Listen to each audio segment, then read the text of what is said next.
Walk through this gateway on a road outside Howden, and the fields of the East Riding stretch before you. To all outward appearances, acres untouched by industry, almost unvisited through centuries of quiet cultivation. Yet 40 years ago, this spot was a magnet to thousands of people from far beyond the boundaries of Yorkshire. They came here, to Howden Airfield, to see the greatest technological wonder of their age, the airship R100. R100, R100, everyone awaited your arrival. R100, our 100, joyfully we praise your safe survival. Here's to the R100, to Booth and his gallant crew. Here's to the mightiest monarch that o'er the ocean flew. R100 to your glory, hear the world a welcome roar. R100 in the spirit, we are with you as you soar. R100 of your glory, history tells forevermore. The wreckage of the airship R-38, which on a summer evening in 1921 broke in two on a training flight and plummeted into the Humber, killing 44 crewmen before the very eyes of Hull's rush hour crowds. There were only 5 survivors. It was a national disaster. A public inquiry was held. The British airship programme was brought to an abrupt and panic-stricken end. The early airships were little more than elongated air balloons, but by World War I, the German Zeppelins had proved a new and lethal weapon in modern warfare. But the crash of the R-38 in 1921 was the final blow in a series of mishaps and disasters that had plagued British hopes of establishing a commercial post-war air service. Public and politicians alike had had enough.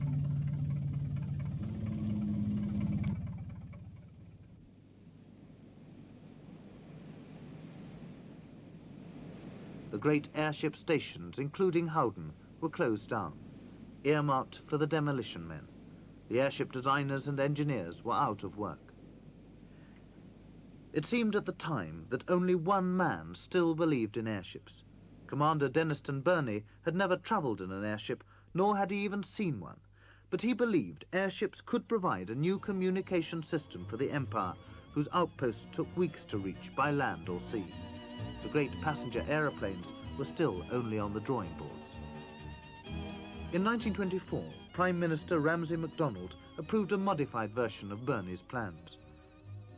Airship bases would be built in Egypt, Canada and India.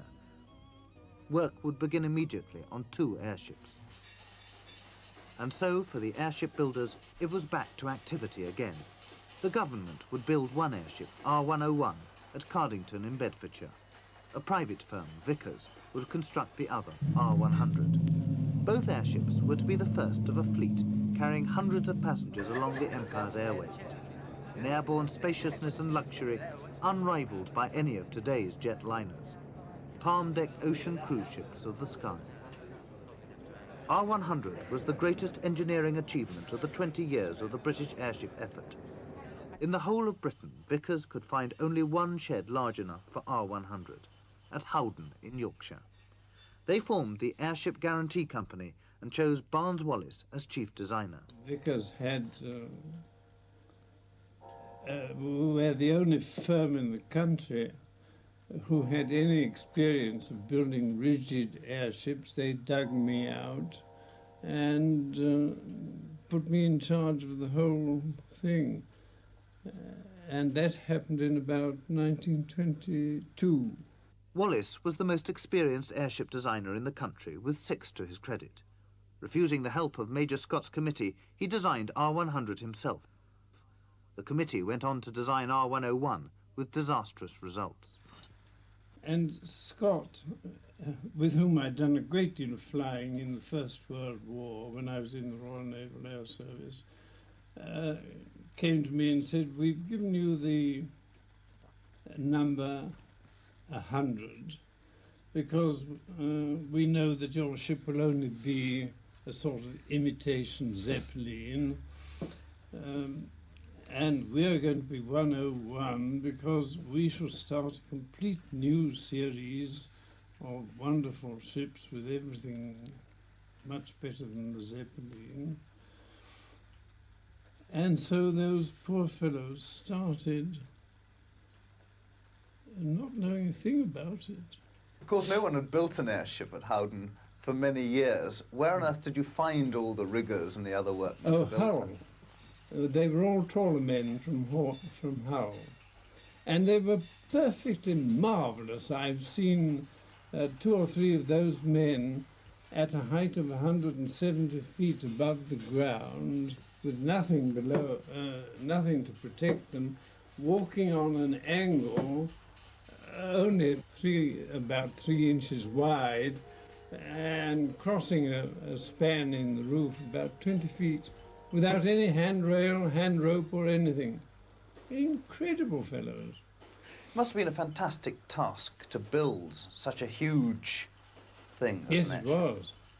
Another wonderful thing that they did was all the great transverse frames, and the biggest was 133 feet in diameter, were built flat on the floor and had to be hoisted up and dropped into a perpendicular attitude in the air. And a rigger would think nothing of going up on these girders, being hoisted up, and as we turned the frame round, the attachment points of the ropes had to be altered. This rigger would, standing on a sort of spider's web, as it were, 100 feet above the ground, just thought nothing of it. He would just alter the ropes as requisite. Perfectly marvellous fellows. They had no fear of height whatever. I think in those days we must have been rather tough guys. We didn't realise that there was no mechanical means of any lifting. Everything had to be carried. We hadn't even a bogey to carry anything. It all had to be shouldered, carried, and well, we just used to think nothing about it. It was passing it down and keeping you warm, really, in winter time. For the man on the left, Clarence Flatters of Goole, the high life at Howden had some drawbacks. Weather conditions, I mean, it was a huge shed. It covered 8 acres. But, it was worse than what the fog was outside. With no dining hall or anything like that, we used to either have our lunch up on the walkways or go down and sit on someone's toolbox and just have a natter to them. Neville Shute, the novelist, was R100's chief calculator. He was appalled by the Yorkshire women recruited to work on the airship. In his memoirs, he described them as immoral, brutish and uncouth, filthy in appearance and in habits. One of the people who has written about the R100, Neville Shute, says there was a great deal of immorality and misbehaviour in the shed. No, there certainly was not. There was quite respectable young women that was working there. In fact, quite a few of them was all elderly women, married. I think how we come to be so misconstrued was that everyone was villagers and that spoke Broad Yorkshire. And I think in those days, if you spoke Broad Yorkshire, they used to think you was just illiterate. I was the postman here for 2.5 years while it was being built. I used to walk twice the length of it nearly every morning with the mail. And the Airship Guarantee Company was the last port of call. I used to leave Howden about 6:20 on the morning and come right away round and get here about 8:30. Redvers High watched the airship's progress. I used to get some very big loads of nuts, bolts, fittings, castings. I used to tell people that I carried half of that airship on my bicycle. Ernest Butler, then a junior reporter on the local Goole Times, was assigned to the story. He's now the editor. But of all the events he's covered in a lifetime of journalism, none has left so detailed an impression on him. I began to be involved really with the R100 a few months before she was launched, when a press party was invited to look round her, we had lunch on board, and that was a thing that impressed me. I've eaten thousands of lunches at other people's expenses, of course, since, but the lunch aboard the R100 was something that left a very deep impression on my mind. Why was that? Because, first of all, the surroundings in which we were eating it, and we were eating it in the dining room of an airship. Secondly, it was all cooked aboard, none of these plastic things that you get when you fly nowadays. They were very proud of their electric ovens. And I well remember the meal too. I don't know if they gave us it specially because we were in Yorkshire, but it was a Yorkshire meal. You see, we had to design a sort of a floating hotel as well as an airship. We had a most beautiful dining saloon, walks where the passengers could look through celluloid panels in the sides of the ship, and sleeping accommodation with berths for 140 people, 100 passengers and 40 crew. And the kitchen in itself was no mean job. Everything had to be featherweight light. And you designed all the hotel part yourself? Yes. Vickers built R100 at a cost of £440,000 and is now ready to make her maiden flight.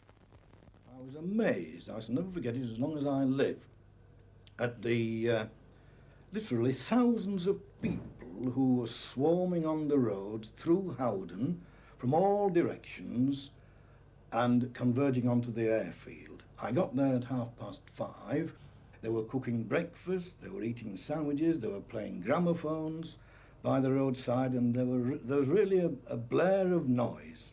The airfield itself, I should say, was a mile square, and there were roads all around it, so you can see how many people there might be around there. I was underneath the airship itself, among the troops, in point of fact. I thought, well, if they can pull, so can I. I thought I'd help with a little history.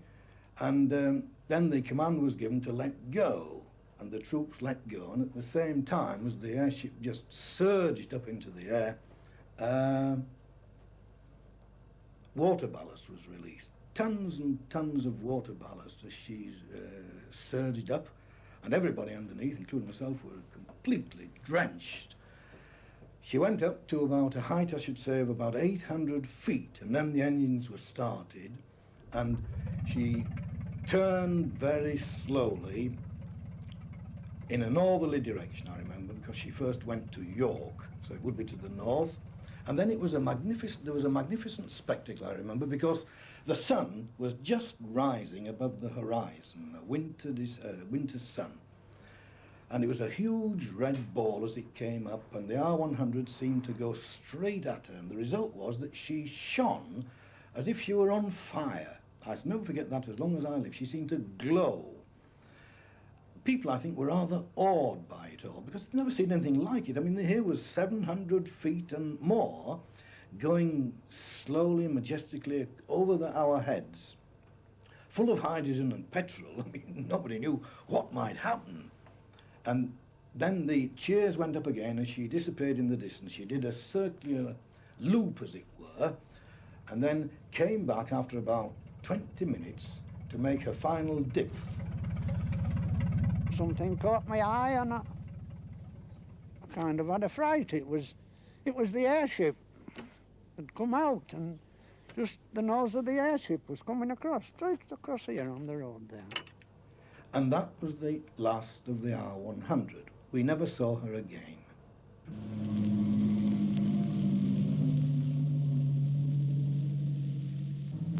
What are your main memories of the day when the airship was finally launched?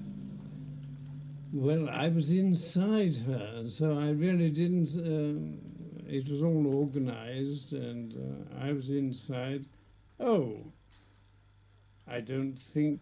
You see, I'd done a lot of flying before. It was no novel sensation. R100 with 60 passengers on board makes a successful 6-hour maiden flight to her mooring mast at Cardington. Clarence Flatters joined R100's crew for the test flight to Canada, and during the journey saved her from almost certain disaster. Well, we ran into a very heavy storm over 3 rivers. That was near Quebec. And they reported on the engine car that the starboard fin, the covers had torn. Well, we went and had a look at them. They wasn't too bad, but when we went to have a look at the starboard fin, the port fin was in ribbons. Well, it was night, it was pitch dark, thundering and lightning, a gale, what I might term would be force 10, as the term a gale today. There was hailstone coming down like hazelnuts. So you were repairing the fin in the open air in the middle of the night, hundreds and thousands of feet up above Quebec? We were at about 4,000 feet, and as I say, I was out there about 2 hours and a quarter. And never a worry while you were I doing was too busy thinking about myself. It wasn't a case of bravery, it was a case of panic. Over Niagara Falls, a monarch of the air salutes a monarch of nature. Our contact speed was maximum 70 miles an hour, and actually we got 81. But the government didn't give us any bonus for that. At dawn on the 1st of August 1930, R100 reached St. Hubert Airfield, Montreal. The flight had lasted 78 hours, 51 minutes. 100,000 Canadians visited her daily. A song of welcome was written. R100, R100, everyone awaited your arrival. R100, our 100, joyfully we pray. Ironically, it was R100's last flight. A few weeks later, her government sister ship R101 crashed, killing 38 people. This time, it really was the end of airships.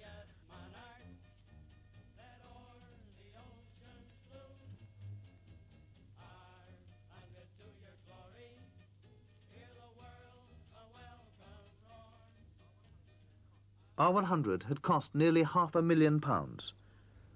She contained 11 miles of tubing, 5 million rivets, and 5 million cubic feet of gas. She was sold for £450. It was a national disaster.